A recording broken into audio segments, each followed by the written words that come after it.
لیا تو پیر کی عالم خواب میں اگر معرفت حاصل ہو جائے تو سب سے بیان کرے گا کہ جائے کہ اللہ کی معرفت کسی کو حاصل ہو جائے تو اس کا حال کیا ہوگا. مسلمانوں نہیں ملے تو چھپاؤ. وہ باکمال ہے جو پالے کو چھپا لے. جی وہ بڑا چھچھورا ہے کہ جو اپنے پیالے کو گہرا نہیں رکھتا, چھلکتا رہتا اور آخر میں کچھ نہیں پاتا ہو. سمجھے؟ معرفت کے جام کو پینے کی تمنا اگر رکھتے ہو تو پہلے اپنے پیالے کو صحیح کرو, اس کی گہرائی اور گہرائی میں اضافہ کرو.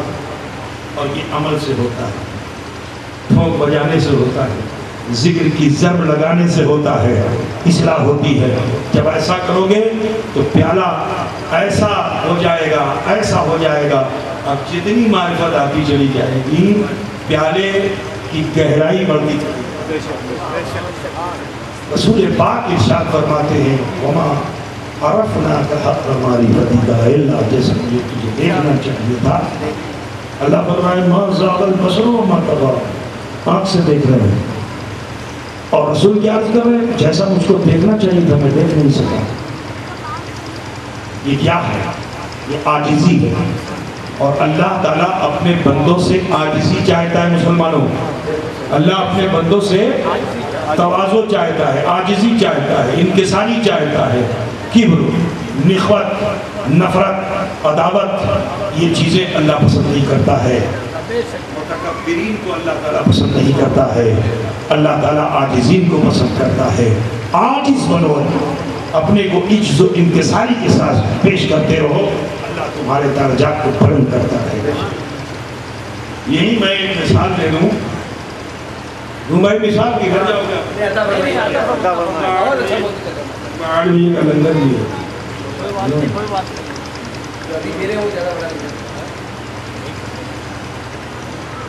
مثال سماعت کیجئے. آم کا سیزن ہے, اب بولیے اس میں پھل آیا کہ نہیں آیا؟ اور جب پھل آیا تو ڈالیاں جھکی کہ نہیں جھکی؟ اچھا, جھکنے والی ڈالی کسی ہوا کے اثر سے ٹوٹ بھی سکتی ہے, بوجھ کے اثر سے گر بھی سکتی ہے. تو جو جھکتا ہے اس کی حفاظت کی جاتی ہے کہ نہیں کی جاتی ہے؟ اگر کوئی ڈالی جھک جاتی ہے تو اس کا نگہبان اس میں ماس لگاتا ہے, لکڑی لگاتا ہے. سمجھ رہے ہو نا؟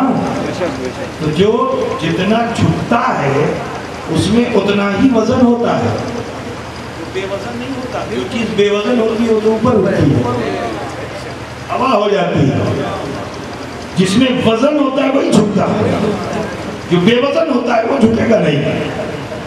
جس میں وزن ہوتا ہے وہ جھکتا ہے.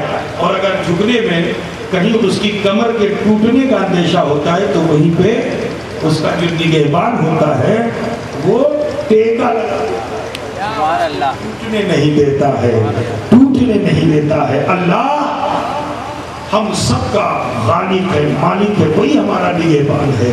جھکنے کی ادا سیکھ لو, خدا کی قسم کبھی ٹوٹ نہیں پاؤ گے. اللہ تمہیں پالن کر دے گا, اللہ تمہیں عزت فرمائے گا. مسلمانوں خیال کیجئے رسول پاک نے اپنی عاجزی پیش کی. پوری زندگی جب سے اللہ نے رسول پاک کو ظاہر فرمایا, نور کی شکل دی, بشر کی شکل دی, ایک تمنا تھی امت کے اتباع ہونے کی. لیکن جب اللہ نے فرمایا مانگ لو تو اب حضور نے مانگا نہیں, کہا آج مانگ لوں گا میری مرضی کا مل جائے گا. لیکن آج جب اتنے قریب ہوں میں تو مالک سے قریب ہو کے مانگا نہیں جاتا, دور ہو کے مانگا جاتا ہے.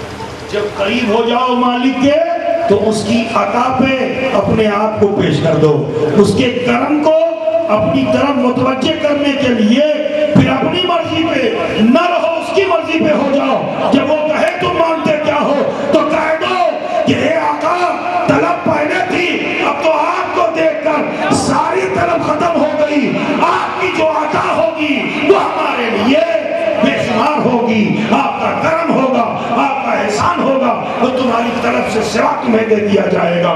رسول پاک نے جب عاجزی پیش کی تو رحمت رب العالمین نے ارشاد فرمایا کہ محبوب لے لو یہ ایسا تحفہ ہے کہ اس کو میں نے کسی کو دیا ہے، ایک دو دیا ہے، لیکن آپ کی آج کی صدا نے مجھے اتنا راضی کر دیا ہے کہ اب ایک دو نہیں 50 تحفے لے لو، یہ آپ کے لیے بھی ہیں اور آپ کی امت کے لیے بھی ہیں۔ 50 تحفے کیا ہیں؟ نماز کے ہیں۔ اب ایک بات بتاؤ، تحفہ تو حضور نے لیا لے کے آئے، دوسرا نے کہا لوٹی ہے کم کرائیں گے، لوٹی ہے کم کرائیں گے، 50 کا 5 کرا دیا تو بتاؤ اللہ زیادہ دے کے کم کرتا ہے؟ نہیں کرتا۔ آج عام مسلمانوں میں ایک نظریہ یہ بھی ہے، اللہ نے اس کو دیا نہیں، اور دیا تو دے کے چھین لیا، بیٹا دیا تو بیٹا دے کے لے لیا۔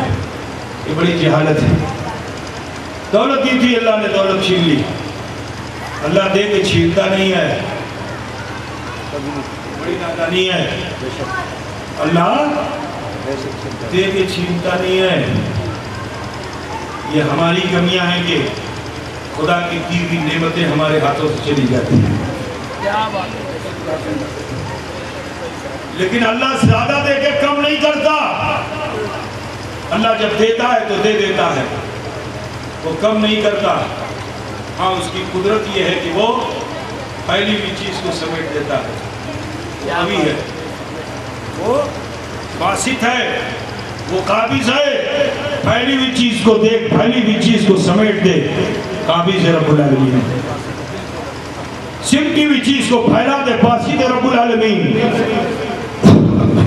اللہ نے یہ 50 تحفے دیے، رسول پاک نے جا کے کم کرائے، 50 5، لیکن اے مسلمانوں اس کی رحیمی پہ قربان ہو جاؤ، اس کی کریمی پہ قربان ہو جاؤ کہ جب تم ان 5 وقتوں کی نماز کو خشیت کے ساتھ ادا کر لیتے ہو تو اللہ تمہیں 50 وقتوں کا ثواب عطا فرمائے۔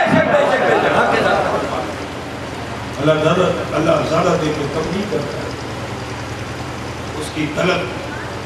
اس کی طرف طلب کا ہاتھ بڑھائے رہو، اس کی عطاؤں میں کمی نہیں ہے، اپنے دامن کو پسارے رہو، اس کے کرم و احسان میں کمی نہیں ہے۔ اے مسلمانوں، رب نے فرمایا محبوب جو اسے قبول کر لیں گے وہ آپ کے لیے ہبہ کر دیے جائیں گے۔ یہی وہ نماز ہے مسلمانوں، اگر خشیت کے ساتھ تم اسے ادا کرنے لگو تو نبی کے لیے ہبہ کر دیے جاؤ گے، اور یہ ہبہ ہونے کا معاملہ محشر میں دکھے گا، کیونکہ اللہ تعالیٰ ارشاد فرماتا ہے وَلَسَوْفَ يُعْطِيكَ رَبُّكَ فَتَرْضَىٰ، ان قریب ہے محبوب آپ کا رب آپ کو ایسی نعمتیں عطا فرمائے گا کہ آپ راضی ہو جائیں گے۔ یہ دنیا کی نعمتیں نہیں، حضور تو ٹوٹی ہوئی چٹائی پہ بیٹھتے تھے، سوکھی روٹی کھاتے تھے، کئی دن باتیں کرتے تھے، مٹھی میں بند کر کے دوسروں کو کھلاتے تھے، خود بھوکے رہتے تھے۔ نہیں، محشر میں یہ نعمتیں کیا ہیں، اس میں بھی مفسرین کا اختلاف ہے۔ کچھ فرماتے ہیں کہ نعمتوں میں کوثر و تسنیم ہے، نعمتوں میں لواء الحمد ہے، نعمتوں میں شفاعت کبریٰ ہے۔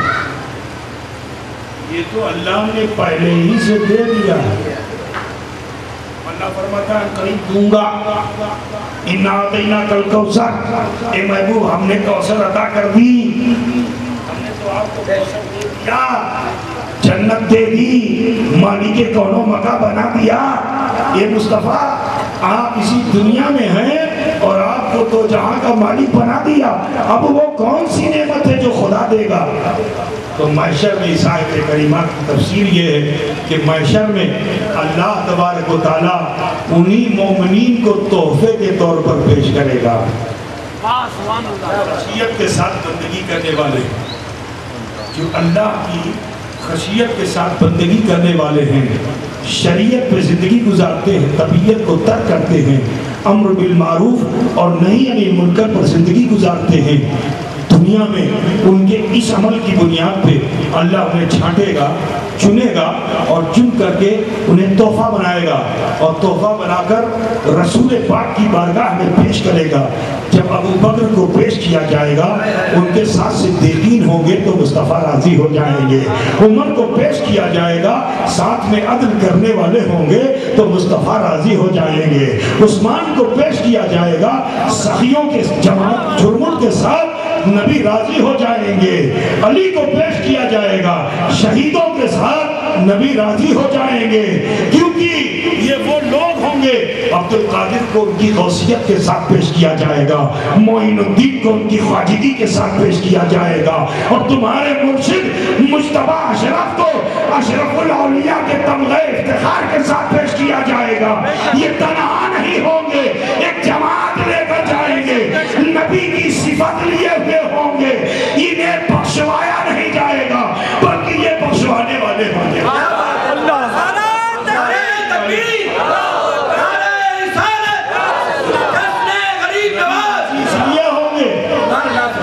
اس لیے نہیں کہ ابو بکر صدیق نے بہت نماز پڑھی تھی، بہت روزے رکھے تھے، نہیں، رسول پاک کی صفت لے کر پہنچیں گے، وہ بھی اشارہ کریں گے اللہ میرے نبی کو امتی سے بخش دے۔ آپ سمجھ رہے ہو نا؟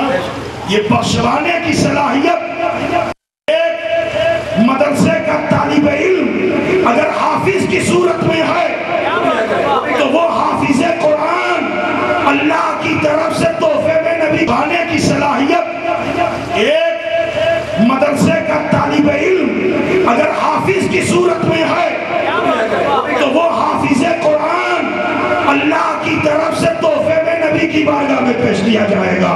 عالم کی صورت میں ہے، بعمل رہ کر کے شریعت کا کام کیا ہے تو کل میدان محشر اس میں بھی بخشوانے کی صلاحیت ہوگی، اور جس میں بخشوانے کی صلاحیت ہوگی اللہ اسی کو تحفہ بنا کر نبی کی بارگاہ میں پیش کر دے گا۔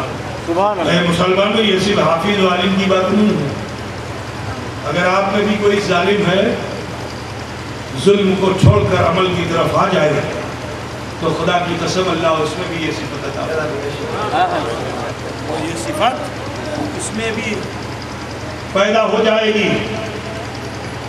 اور سنو، کچھ نہیں تو تم اپنے گناہوں، خطاؤں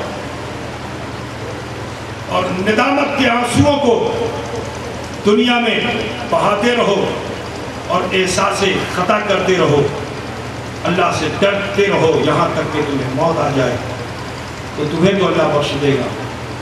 لیکن حدیث پاک میں نے بیان بھی کیا، پھر کرتا ہوں کہ کل میدان محشر ہمارے تمہارے خاندان کے ہو سکتا ہے کوئی ایسا ہو کہ جو بڑا مجرم و پاپی بھی ہے، اللہ تعالیٰ میدان محشر اس کو سزا بھی دے گا، جزا بھی دے گا، پاپی ہے تو جہنم میں جائے گا۔ ایک جماعت ایسی ہوگی میدان محشر کہ حضور شافع یوم النشور جناب محمد رسول اللہ صلی اللہ علیہ وسلم اس جماعت کو دیکھ کر بہت آبیدہ ہو جائیں گے کہ اس کی سفارش کیسے کروں اللہ کی بارگاہ میں۔ یہ جماعت تو ایسی ہے کہ ان میں کوئی نیکی ہے ہی نہیں۔ حضور کو بڑی حیا آئے گی، چہرہ مزمحل ہو جائے گا، آنکھوں میں آنسو آ جائے گا، فرشتے جو حضور کو اس حال میں دیکھیں گے تو آقا کی بارگاہ میں عرض کریں گے یا رسول اللہ یہاں سب حیران پریشان ہیں لیکن آپ شادہ فراں ہیں، اچانک آپ کے چہرے پر یہ تاثرات کیسے آ گئے کہ آپ کا چہرہ مزمحل ہو گیا، آنکھوں میں اشک آ گئے؟ حضور حیا والے ہیں، آپ کو اور حیا آئے گی، اپنی نگاہوں کو جھکا دیں گے، فرشتے دل کی کیفیت محسوس کریں گے، عرض کریں گے یا رسول اللہ اگر آپ اجازت دیں تو ہم آپ کے ان امتیوں کے لیے رب کے حضور جا کے سفارش کریں۔ کیا بات ہے، تو حضور صلی اللہ علیہ وسلم کسی کا احسان بھی نہیں لینا چاہتے، اگر کسی نے احسان کر بھی دیا تو اسے لوٹاتے ہیں حضور۔ فرشتوں نے عرض کیا سرکار خاموش ہو گئے، آقا خاموش تھے، آپ کی خاموشی میں گویائی محسوس کی ان فرشتوں نے، اور اللہ رب العزت کی بارگاہ میں حاضر ہوئے ہوں گے اور عرض کریں گے عرش کے پائے کو تھام کر اے اللہ آج تیری نعمت عام ہے آج تو تیرا کرم عام ہے۔ اے پروردگارہ آج ہم بھی تیری رحمت کو اپنے دامن میں سمیٹنے کے لیے حاضر ہوئے ہیں۔ مولا اپنی رحمت کی نگاہ ہم پہ بھی ڈال دے۔ جب وہ فرشتے رب العالمین کی بارگاہ میں عرض کریں گے تو پروردگار عالم کی رحمت ان کی طرف متوجہ ہوگی، ارشاد باری تعالیٰ ہوگا، اے فرشتوں بتاؤ تمہیں حاجت کیا ہے؟ فرشتے عرض کریں گے مولا پروردگارہ تیرے حکم پہ ہم نے قیام کیے، رکوع کیے، سجدے کیے، تسبیحات کی، تو نے ہمیں حکم دیا تو ہم دنیا میں گئے تیرے بندوں کے پاس، ان بندوں کے پاس جو زندگی بھر خطا و بھول میں تھے، لیکن پھر انہیں احساس ندامت اور احساس خطا نے آمادہ کیا، تیری طرف وہ رجوع ہوئے اور تجھ سے معافی مانگ رہے تھے، تنہائیوں میں رات کے اندھیرے میں اٹھ کر اپنی آنکھوں سے آنسو بہا رہے تھے۔ تیری شان کریمی کو یہ گوارا نہ ہوا کہ ان بندوں کے آنسو مٹی میں ملے، ان بندوں کے آنسو مٹی میں ملے۔ اب یہاں کی ایک بات بتا دوں، ایک گنہگار آصف المعاصی اگر خوف میں رو دے تو اللہ ان کے آنسوؤں کو مٹی میں نہیں ملنے دیتا۔ کچھ ظالم ہیں جو نبی کو مٹی میں ملانے کی بات کرتے ہیں، کتنے بڑے نادان ہیں۔ عزیزان گرامی اگر تم خوف کے آنسو رو دیتے ہو تو تمہارے آنسوؤں کو اللہ نور کے پیالے میں جمع کرنے کے لیے فرشتوں کو بھیجتا ہے۔ عرض کیا مولا پروردگارہ تو نے حکم دیا تھا ہم نے نور کے پیالے میں تیرے بندوں کے آنسوؤں کو جمع کر دیا۔ اے پروردگارہ اے رب قدیر آج ہم انہی آنسوؤں کو لے کر تیری بارگاہ میں حاضر ہیں جس میں خوف کے آنسو ہیں۔ تو نے انہیں دنیا میں بخش دیا غفور اپنی شان غفوری سے۔